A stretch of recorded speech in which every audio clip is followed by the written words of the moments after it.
दिल्ली में यमुना एक बार फिर खतरे के निशान से पार हो गई है और आज आधी रात के बाद यमुना का जलस्तर खतरे के निशान से करीब 1 मीटर ऊपर हो सकता है। ऐसा क्या हो रहा है कि यमुना खतरे के निशान से नीचे ही नहीं आ रही है? दिल्ली में इस वक्त ऐसे कम से कम 20 इलाके हैं जहां सड़क पर पानी है। पानी घर के अंदर नहीं है, सड़क पर है। 10 इलाके ऐसे हैं जहां के हजारों लोग घर में नहीं, राहत कैंप में रह रहे हैं। हम ऐसी दिल्ली की बात कर रहे हैं जिसकी बड़ी आबादी टेंट में रह रही है। आखिर क्यों? यह समस्या किसी एक मुख्यमंत्री, किसी एक एलजी या किसी एक सरकार से नहीं हुई है। आज हमने दिल्ली की फ्लड फाइल्स को गौर से पढ़ा है, जिन्हें पढ़कर हमारा सिर चकरा गया और अब तो ऐसा लगता है कि पानी वाकई सिर से ऊपर चला गया है। सच तो यह है कि अगर कुछ दिन बाद तेज बारिश हो गई तो तब भी पानी ऐसे ही ऊपर आएगा। अगले साल भी ऐसी ही बाढ़ आ सकती है, क्योंकि हकीकत बहुत डरावनी है। देखिए रिपोर्ट।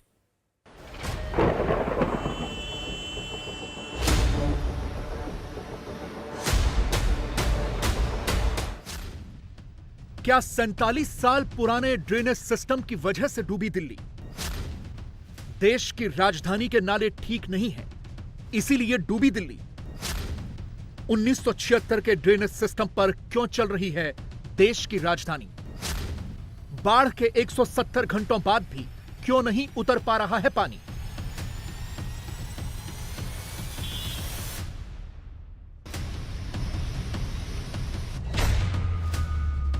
क्या दिल्ली को अर्बन प्लानिंग न होने का नुकसान हुआ?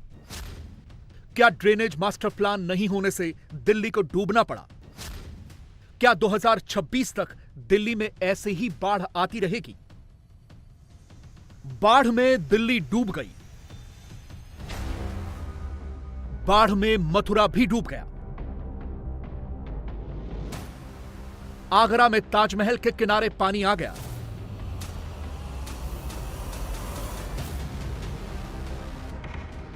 अजमेर की सड़कों पर भी पानी का सैलाब है।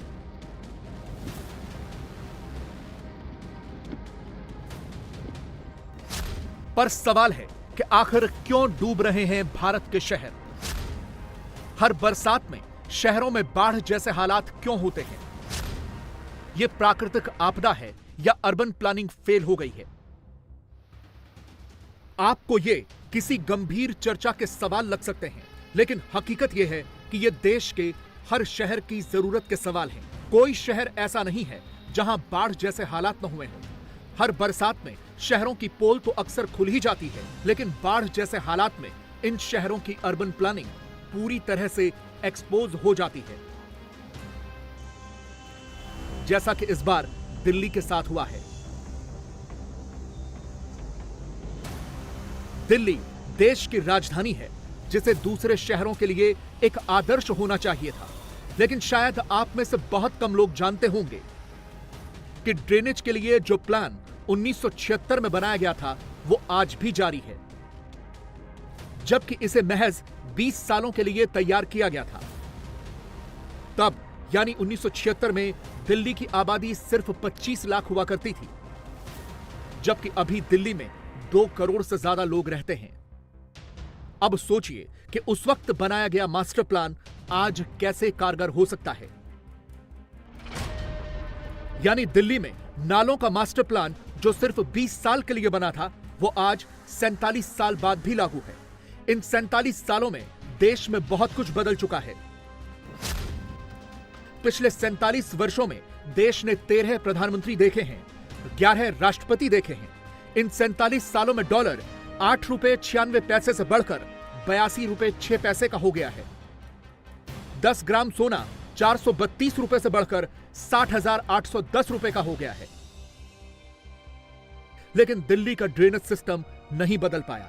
दिल्ली में अभी भी वही 47 साल पुराना 1976 वाला ड्रेनेज सिस्टम ही चल रहा है। दिल्ली में बरसाती पानी की निकासी के लिए 3 प्रमुख नाले हैं। इनमें एक ट्रांस यमुना, दूसरा बारापुला और तीसरा नजफगढ़ ड्रेन है। इन मुख्य नालों में कुल 201 बड़े नाले मिलते हैं। ट्रांस यमुना में 34 नाले, बारापुला में 44 और नजफगढ़ ड्रेन में 123 नाले जुड़े हुए हैं। तीनों मुख्य नालों से ही यमुना में बरसाती पानी की निकासी होती है। लेकिन दिल्ली में जिस तरह से आबादी बढ़ी है उसी हिसाब से नालों पर भी बोझ पड़ा है। समस्या यह है कि लोग नालों में मलबा डाल देते हैं और फिर उसे उठाने वाला कोई नहीं होता। पानी का निकासी नहीं हो पाता। कई जगहों पर बड़े बड़े नालों को वेस्टलैंड समझकर प्लॉट काट दिए जाते हैं। सवाल यह है कि दिल्ली सरकार इस ड्रेनेज सिस्टम को बदलने के लिए काम क्यों नहीं करती, और अगर सरकार ने कोशिश की तो फिर यह ड्रेनेज सिस्टम क्यों नहीं बदल गया।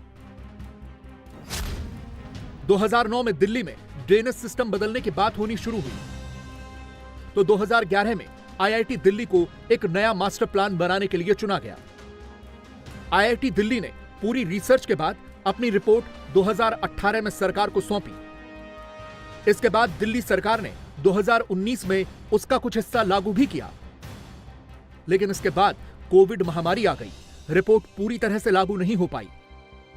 अब 2023 में सरकार ने ड्रेनेज सिस्टम पर फिर से नया प्लान तैयार करने को कहा है। कुछ विशेषज्ञ लगे हैं जिनकी रिपोर्ट 2024 तक ही आ पाएगी, और यही वजह है कि यह माना जा रहा है कि 2026 तक ऐसे ही दिल्ली बाढ़ में या बरसात में डूबती रहेगी। यह भी सवाल है कि अगर दिल्ली में ड्रेनेज प्लान ठीक से लागू होता तो क्या दिल्ली में बाढ़ नहीं आती? नहीं, बाढ़ तो आती, क्योंकि यह बाढ़ बहुत ज्यादा बारिश की वजह से आई है। लेकिन अगर बाढ़ आती और दिल्ली की कॉलोनियों में पानी भरता जैसे कि अभी भरा हुआ है तो यह तुरंत निकल भी जाता। लेकिन अभी समस्या यह है कि पानी निकल ही नहीं पा रहा है। इनकम टैक्स डिपार्टमेंट का जो ऑफिस है, जो बिल्डिंग है, उसके अंदर का हाल आप देख सकते हैं। यहाँ पे तकरीबन घुटने भर पानी है और पूरी तरह से ऐसा लग रहा है कि सड़ गया है ये पानी। निकालना इसको कितना आवश्यक है आप अंदाज़ा लगा सकते हैं कि इसके बाद बीमारी फैलने का खतरा है। चारों तरफ जो ड्रेन्स हैं वो ओपन हो गई हैं, उसके बावजूद भी पानी अभी भी शहर का निकल के ड्रेन्स के जरिए यमुना में नहीं जा रहा है। ये सबसे बड़ी चुनौती है सरकार के सामने कि जल्दी से जल्दी इन पानी को यहाँ से ड्रेन्स के जरिए निकाला जाए। एक बार फिर से यमुना का जो जलस्तर है वो बढ़ रहा है, लेकिन अभी इस स्थिति में यमुना नदी नहीं है कि ड्रेन्स बंद करना पड़े, और सरकार के सामने कुछ वक्त है अभी कि सड़क पे जो पानी है, जो रिहायशी इलाके में पानी है, उसको ड्रेन्स के जरिए तुरंत यमुना में डाले, नहीं तो महामारी फैलने का खतरा है। अभी हाल यह है कि दिल्ली में बाढ़ आए 170 घंटे से ज्यादा का समय हो गया है, लेकिन पानी अभी निकल नहीं पाया है। हालांकि यमुना का जलस्तर घटने के बाद फिर से थोड़ा थोड़ा बढ़ना शुरू हुआ है, लेकिन किसी भी इलाके में नई बाढ़ नहीं आई है। लेकिन फिर भी पानी नहीं निकल रहा, और इसकी एक प्रमुख वजह ढंग के मास्टर प्लान की कमी है। हालांकि इसकी राजनीतिक वजहें भी काफी होती हैं, और इसी राजनीति की वजह से भी कई बार प्लानिंग धरातल पर नहीं उतर पाती। इतना निकम्मापन दिखाया है अरविंद केजरीवाल जी ने। आप सोचिए, अपेक्स बॉडी जो बाढ़ नियंत्रण के लिए हर साल मई में या मई के पहले अप्रैल में उसकी मीटिंग होनी चाहिए, वो 2 साल से हो ही नहीं रही है। 2 साल से अब अपेक्स बॉडी की मीटिंग नहीं हुई, उसमें सांसद भी हैं। उसके पहले भी 9 साल में कब हुआ, हम लोगों को बुलाया नहीं गया, लेकिन हमें पता चला कि पहले शायद हुआ। इन 2 सालों में क्यों नहीं हुआ? फिर कोई ऐसी बैठक में आपने हिस्सा नहीं लिया, आपको जानकारी नहीं? जब से हम सांसद बने हैं हमको किसी अपेक्स बॉडी की मीटिंग में नहीं बुलाया गया, लेकिन 2 साल से अपेक्स बॉडी की मीटिंग ही। बाढ़ आने के पहले क्या क्या प्रिकॉशंस लेना पड़ेगा उसकी तो चिंता करो, कुछ नहीं किया। और बाढ़ आने के बाद सिर्फ ट्विटर पे बयान, जब बाढ़ का पानी अपने घर पे आ गया, उनके राजमहल पे, तब निकल के आते हैं और फिर कहते हैं 3 वाटर ट्रीटमेंट बंद। अरविंद केजरीवाल, आप उनको शर्म आनी चाहिए कि आपको पता है अरविंद केजरीवाल की 3 वाटर ट्रीटमेंट बाढ़ के समय बंद करने से क्या स्थिति होगी दिल्ली की? कोई तैयारी नहीं। तो ये सवाल है कि आप लोगों ने दिल्ली से दुश्मनी ठान रखी है, दिल्ली को बर्बाद करने पर तुले हुए हैं। अरे भाई, तीनों दिशाओं में अगर पानी आप डालते तो निश्चित रूप से न उत्तर प्रदेश का नुकसान होता, न हरियाणा का होता, न दिल्ली का होता। लेकिन अपनी राजनीतिक दुर्भावना के कारण आपने मन में ठान लिया कि सारा पानी दिल्ली की तरफ छोड़ दो, भले ही दिल्ली डूब जाए, भले ही दिल्ली बर्बाद हो जाए। और सातों के सातों सांसद इस काम में खड़े हैं अपनी पार्टी के साथ। उनके लिए पार्टी महत्वपूर्ण है, दिल्ली के 2 करोड़ लोग महत्वपूर्ण नहीं है। क्यों नहीं सवाल पूछते ये लोग कि 9 से 13 तारीख तक एक तरफा पानी क्यों छोड़ा गया? इस पे कौन सवाल पूछेगा? हकीकत यह है कि देश के शहरों पर विकास का भी बोझ है और इस बोझ में वो मास्टर प्लान की कमी के तले दबते जा रहे हैं। हर शहर का यही हाल है। शहरों में बसने के समय मास्टर प्लान बनाए जाते हैं, लेकिन प्लान लागू उस रूप में नहीं होता जिस रूप में तैयार होता है, वो कागज पर ही रह जाता है। किसी भी शहर की प्लानिंग के लिए वहां के 30 से 50 साल के डेटा देखे जाते हैं ताकि ये अनुमान लगाया जा सके कि वहां कितनी कम या ज्यादा बारिश होने का इतिहास रहा है। जब भी शहर बसते हैं तो उसके साथ ही पानी की निकासी का प्लान बनता है। प्लान में देखा जाता है कि किस इलाके में ज्यादा पानी जमा होता है, कौन से निचले स्तर के इलाके हैं और उनके लिए पानी निकालने का मार्ग क्या हो सकता है। इसका पूरा विवरण ड्रेनेज सिस्टम प्लान में होता है, लेकिन इतनी विस्तृत योजना जमीन पर लागू ही नहीं होती। अगर शहर से पानी के निकासी के सिस्टम को ठीक से लागू कर दिया जाए तो शहर में पानी जमा होने की 70 से 80% समस्या खत्म हो जाएगी। यही हाल मुंबई का भी है, जो हर साल मॉनसून के सीजन में बुरी तरह से डूब जाता है। 2005 में तो बहुत ही बड़ी बाढ़ आ गई थी, 1000 से ज्यादा लोगों की मौत हो गई थी। लेकिन आपको जानकर हैरानी होगी कि तब इस शहर में दशकों पुराना ड्रेनेज सिस्टम ही चल रहा था। 1985 में मुंबई में नया ड्रेनेज सिस्टम लागू करने के लिए एक प्लान बना था, लेकिन अगले 20 सालों तक यह प्लान लागू ही नहीं हुआ। 2005 में जब मुंबई में भयानक बाढ़ आई तो फिर इस पुराने प्लान को खोजा गया और फाइनली 20 साल पुराना प्लान लागू किया गया, जो अभी तक चल रहा है। ड्रेनेज सिस्टम पर ध्यान देना इसलिए जरूरी है क्योंकि जितना यह ठीक रहेगा, बाढ़ आने का खतरा उतना ही कम होगा। बाढ़ नदी नालों के इलाकों में गैर कानूनी बस्तियों और ड्रेनेज सिस्टम पर जरूरत से ज्यादा दबाव की वजह से आती है। यही दिल्ली के साथ हुआ है और अब मथुरा में भी हो रहा है। यह मथुरा है जहां बहुत से मंदिर और घाट डूब गए हैं और अब यमुना नदी का पानी कॉलोनियों तक आ गया है। कॉलोनियों में नावें चल रही हैं। राहत के लिए एनडीआरएफ लगा दी गई है।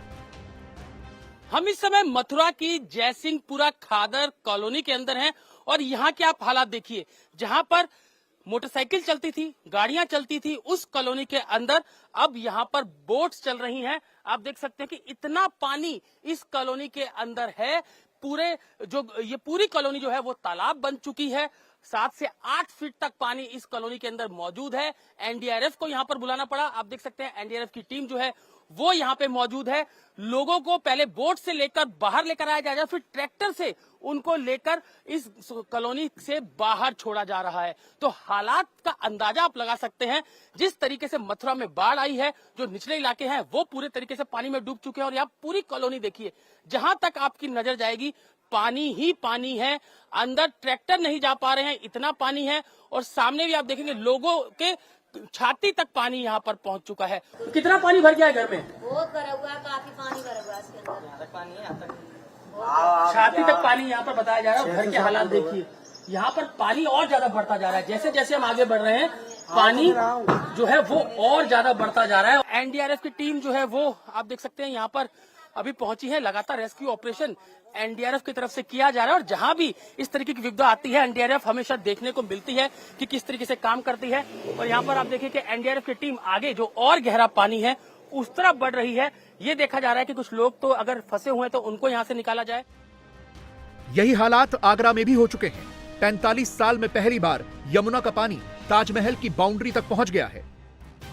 आगरा में यमुना का जलस्तर लगातार बढ़ता जा रहा है।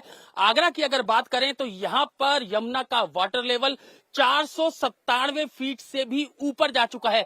और हालात हम इस समय आपको दिखा रहे हैं, ठीक ताजमहल के साथ में ये दशहरा घाट है और यहाँ के हालात आप देखिए।